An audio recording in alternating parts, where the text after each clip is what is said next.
நானே ஆடுகளுக்கு வாசல் என்று மெய்யாகவே மெய்யாகவே உங்களுக்கு சொல்கிறேன்.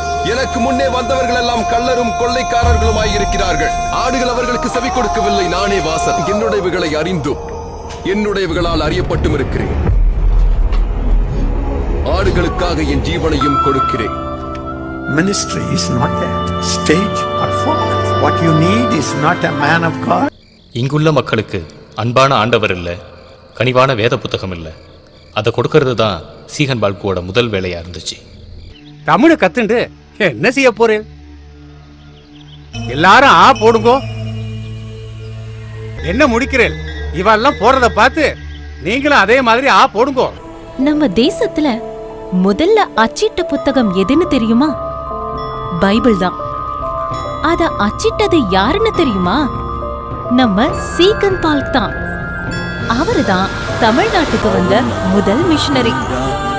எல்லாத்துக்கும் மேல நம்ம மக்களை அதிகமா நேசிச்சு இயேசுவை பத்தி சொன்னாரு. இயேசுவை நேசியுங்கள், ஏனென்றால் இயேசு உங்களை நேசிக்கிறார். அச்சியந்திரம் ஏத்திட்டு வந்த கப்பல் வந்துடுச்சு ஐயா. அச்சு எந்திரம் வந்துடுச்சா? முதலா அச்சு எந்திரத்தை கண்டுபிடிச்சு நம்ம இந்திய தேசத்துல சத்தமே இல்லாம அச்சு எந்திரத்தை வச்சு முதலா பைபிள்ல தமிழ் மொழியில அச்சிட்டாரு. பண ஓலையில எழுதிட்டு இருந்த நம்மளுக்கு இயேசு மூலமா பேப்பரை தந்தது இவர்தான். நம்ம நாட்டு மக்களோட வாழ்க்கை தரத்தை உயர்த்தி வச்சதும் இந்த சீகன் பால்க் தான். நாம இப்போ வாசிக்கிற பைபிளுக்கு வித்திட்டவரும் இவர்தான்.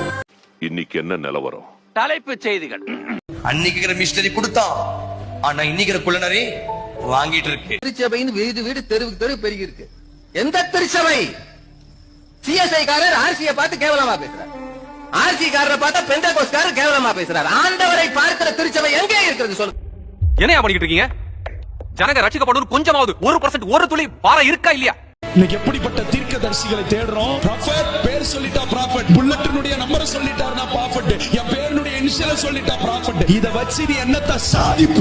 என் பரிசுத்த வேதாகமத்தின் தீர்க்கதரிசிகள் ஆண்டவருடைய இருதயத்தின் துடிப்பும் சத்தமா இருந்தாங்க. என்னவோ அப்படியே யுஎஸ்ல பிறந்து யூகேல வளர்ந்த மாதிரி தமிழ் பாட்டு கூட இங்கிலீஷ் பாட்டு மாதிரி பாடுற. நம்ம எந்த இடத்துல இருக்கோம், யாருக்கு பாடுறோம் தெரியுமா?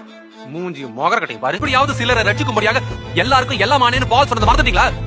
எருசலேமின் சமாதானத்திற்காக வேண்டுங்கள். உன்னை சிநேகிக்கிறவர்கள் சுகத்திருப்பார்களாக. என்னிடம் ஒன்றுமில்லை என்று எண்ணி தவித்த போது உம்மதிசய கரம் நடத்திற்று.